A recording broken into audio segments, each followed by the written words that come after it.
कुछ और पढ़ाई करो, ठीक है। तो इस तरीके से अलग अलग लेवल्स होते हैं। ऐसे ही हमें जो बापूजी ने बताया, जैसे हम यही सोचते हैं, मैं कई लोगों से सुनती हूँ, क्योंकि हमारे शास्त्रों में भी लिखा है कि भाई हम सब एक है, एक से ही आए हैं, जो वननेस का थ्योरी है वो सब चीजों से आई है। बहुत चल रहा है हाँ, वननेस तो वो सब चीजें आई है। लेकिन हमें ये समझना है कि अगर वननेस थ्योरी भी होती तो सब एक ही परमात्मा को क्यों नहीं मानते। शिव के जो साधक होंगे, जो शिवपंथी होंगे, वो विष्णु को नहीं मानेंगे, जो विष्णुपंथी होंगे वो शिव को नहीं मानेंगे। ये एक डाइवर्सिटी जो हम यहाँ देख रहे हैं वो सूक्ष्म जगत से ही होती हुई आ रही है। बिल्कुल। तो हमें समझना है कि ये डाइवर्सिटी कहाँ से आ रही है, ऊपर से आ रही है। हम सभी क्रिएशन है। अब ये क्रिएशन जो है वो अलग अलग डायमेंशन से आई हुई है। इसलिए बापूजी ने विस्तार से समझाया कि भाई मैं आत्मा तो हूँ, ये सभी जानते हैं। ये गीता में क्लियरली बताया कि तू अपनी आत्मा की चिंता कर पा, तू आत्मा को जान। इसलिए ये तो क्लियर है सबको कि मैं आत्मा हूं। पर बापूजी ने इसलिए आत्माओं के प्रकार बताए। कई आत्माएं कई अलग अलग लोगों से आई है। आज अगर हम सिर्फ ब्रह्मांड का ज्ञान समझते हैं, जो हमारे शास्त्रों में भी लिखा है, मैं अभी इससे ऊपर बेहद के ज्ञान की बात ही नहीं कर रही हूँ, लोगों को कैटेगरी समझाने के लिए मैं सिर्फ ये बताती हूँ कि हमारे ब्रह्मांड में भी धरती के ऊपर 7 लोक बताए हैं। वहां पे भी अलग अलग कैटेगरी की आत्माएं रहती है। बापूजी ने भी दिव्य दृष्टि से बताया, शास्त्रों में भी लिखा है। जैसे कि स्वर्ग लोक से ऊपर जो है महर लोक है, जनलोक है, तप लोक है। तो यहाँ पे जो हाईली इवॉल्व सोल्स जो होती है, जो तपस्वी होती है, वो वहां रहते हैं। जो महर लोक में महर्षि जैसी आत्माएं रहती है, राज ऋषि जैसी आत्माएं रहती होंगी, वहां पे रहते हैं। ऐसी कितनी सारी स्वर्ग में देवता रहते हैं, ठीक है। पितृलोक में पितृलोक रहते हैं। तो ये सब अलग अलग लोक की आत्माएं हैं और इनकी कैटेगरी भी अलग अलग है, इनकी पावर भी अलग अलग है, वहां का समय भी अलग अलग है। ऐसे ही जो इस ब्रह्मा जी की भी क्रिएशन, हाँ, जो ब्रह्मा जी की क्रिएशन है, कोई शिव की क्रिएशन है, कोई विष्णु की भी क्रिएशन होगा। जैसे यहाँ पे जो विष्णु को मानने वाले हैं वो विष्णुपुरी जाते हैं, जो राम को मानने वाले हैं वो साकेत धाम जाते हैं। तो ऐसे डिफरेंट कैटेगरीज है। तो सबके क्रिएटर भी अलग अलग है, वो ऊपर से ही होता हुआ है। अब ये तो इस ब्रह्मांड की कहानी है। इम्पोर्टेंट बात है, बहुत ही इम्पोर्टेंट, क्योंकि कुछ बातें गीता में से भी आगे बापूजी ने बेहद का ज्ञान में समझाया।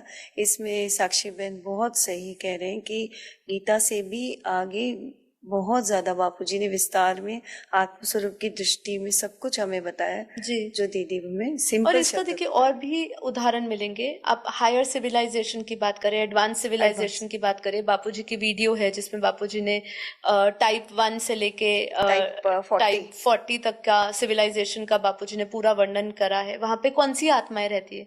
अब वो बताइए, वो ब्रह्मांड का जो एक क्रिएटर है, इस ब्रह्मांड का क्रिएटर ब्रह्म है ना, ब्रह्म, जिसको हाँ ब्रह्म निर्गुण ब्रह्म स्वरूप है, ठीक है। अब उनकी बात करें तो अब वो जो है वो तो हाईली इवॉल्व सोल्स है, जो दूसरे सिविलाइजेशन से, जो टाइप 1, टाइप 2, टाइप 3 या टाइप 40 से आई हुई है। तो अब सोचिए उनका क्रिएटर यहाँ का ब्रह्मांड का मालिक नहीं होगा, ठीक है। तो इसीलिए हमें समझना है कि जो ऊपर से बेहद का जो ज्ञान ले रही है, जो बेहद की आत्मा है, वो बहुत ही हाईली इवॉल्व सोल्स है। वो बेहद के बेहद की दुनिया से आई है। मतलब यहाँ पे भी जैसे हम कहते हैं ना, हद की दुनिया, बेहद की दुनिया, और फिर बेहद के बेहद की भी दुनिया, क्योंकि ये इनफाइनाइट टू इनफाइनाइट दुनिया है। हमने अपनी लाइफ ऑन मल्टीवर्स की बुक में बापूजी ने क्लियरली सारी ब्रह्मांडों की, महाब्रह्मांड की, परम महाब्रह्मांड की सारी क्रिएशन के साथ साथ बापूजी ने क्रिएटर की भी बात करी है, उनकी रचना की बात करी है, उनकी क्रिएशन कैसे हुई है, कब कब हुई है, ये भी बताया है। तो उनके अलग अलग क्रिएशंस हुई है और उसका हमें यहाँ प्रूफ मिलता है। तो इसको जितना विस्तार में जाएंगे उतना समझ पाएंगे। बापूजी का जो ज्ञान है ना, मैं ये कहती हूँ, लॉजिकल माइंड से आप लगाएंगे, रीजनिंग के साथ समझ पाओगे। ऐसा कुछ नहीं है कि ये हवा में बात हो रही है। आप एक लॉजिकल अपनी एकदम बुद्धि लगाकर देखिए, क्यों यहाँ पे अलग अलग लोग हैं। जो साई को मानता है वो शिव को क्यों नहीं मानता, जो शिव को मानता है वो साई को क्यों नहीं मानता। बिल्कुल बिल्कुल, क्लियरली डाइवर्सिटी देख रहे हैं। बहुत सारे रॉन्ग एक्शंस लाइक धर्म परिवर्तन होते हैं, धर्म परिवर्तन होते हैं, बहुत सारा कलह क्लेश भी होती है। ये तो अभी हम अपने यहीं के 33 कोटि देवी देवताओं की बात करी, लेकिन अगर हम दूसरे धर्मों की बात करें, क्रिश्चियनिटी की बात करें, इस्लाम की बात करें, सारे धर्मों की बात करें, तो वहां तो और भी डाइवर्सिटी है। तो इसलिए धर्मांतर भी होता जाता है। तो ये कहाँ से आए, बापूजी ने इसके बारे में कई विस्तार से बताया कि कैसे सूक्ष्म जगत से अलग अलग क्रिएटर्स आए हुए हैं, वो अपने अपने धर्मांतर रूपांतर करवाने के लिए वो ऊपर से प्रेरणा देते हैं, जी, आत्माओं को पोजेस करते हैं, बहुत सूक्ष्म, सारा विस्तार है ज्ञान का, बिल्कुल बेहद का बिल्कुल। ज्ञान लेने जाएंगे हाँ, तो इसी के लिए हमें इसको बेहद का ज्ञान बोलते हैं। और जी बापूजी ने कहा है कि एक बूंद भी यहाँ पे लिए हैं जी वो ही समझना हमारे लिए बहुत बहुत मुश्किल है। मुश्किल है।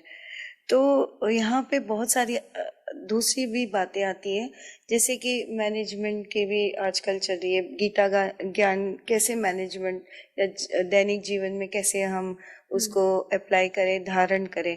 पर हम यहाँ पे एक बात, एक मेंटल जो बोलते हैं ना, मेंटल हेल्थ बोलते हैं, मेंटल जो मानसिक स्वास्थ्य जी तो इसका कैसे हम गीता ज्ञान से हमारी जो कहते हैं ना कि जी रोज आपके घर में एक श्लोक पढ़ेंगे तो भी अच्छी वाइब्रेशंस होंगी, इसका भक्ति मार्ग में बहुत अच्छा जी लोगों ने इफेक्ट किया है। बहुत सारी अच्छे अच्छे टेक्नोलॉजी भी, जैसे कोई ऐप आती है रोज कोई गीता ज्ञान से समझते हैं, लेकिन हम इसको कैसे जोड़ेंगे कि इसका मेडिटेशन, गीता ज्ञान, फिर बेहद का ज्ञान, इसका थोड़ा सा आप बता सकते पहले मेंटल जैसे इलनेस की आपने बोली, हाँ, जैसे मानसिक जो समस्या स्वास्थ्य, रहती है हाँ, स्वास्थ्य से जी संबंधित। जी, देखिए, सबसे पहले तो हमें समझना है, कोई भी बीमारी हो, कोई भी रोग हो, कोई भी शोक हो, चाहे वो मानसिक हो, शारीरिक हो, किसी भी लेवल पे हो, वो आपके भीतर के द्वंद्वों से शुरू हो रहा है। मतलब आपके भीतर जो विकार, वासनाएं, आशाएं, इच्छाएं, कामनाएं, ये सब जो पड़ी हुई है उसी से हो रहा है। सिंपल सी बात है, आज मैं कुछ चाहती हूँ और वो पूरा नहीं हो रहा है तो मैं क्या होंगी, मैं एकदम विचलित होंगी, मेरे भीतर वो आक्रोश आएगा कि मेरी वो इच्छा पूरी क्यों नहीं हो रही। उस इच्छा को प्राप्त करने के लिए मैं शायद और कुछ गलत कर्म भी कर सकती हूँ, किसी का दिल भी दुखा सकती हूँ। ये सब चीजें जो है ना, इंटर रिलेटेड है। सबसे पहले तो हमें समझना है, जितना हमारे भीतर ये काम वासनाएं रहती है, काम क्रोध लोभ मोह अहंकार, इसलिए इसको भगवत गीता से जोड़ रही हूँ। भगवान ने इसलिए क्या कहा, श्री कृष्ण ने, काम क्रोध लोभ मोह अहंकार से अपने आप को मुक्त कर, ठीक है, ये सभी द्वंद्वों से अपने आप को मुक्त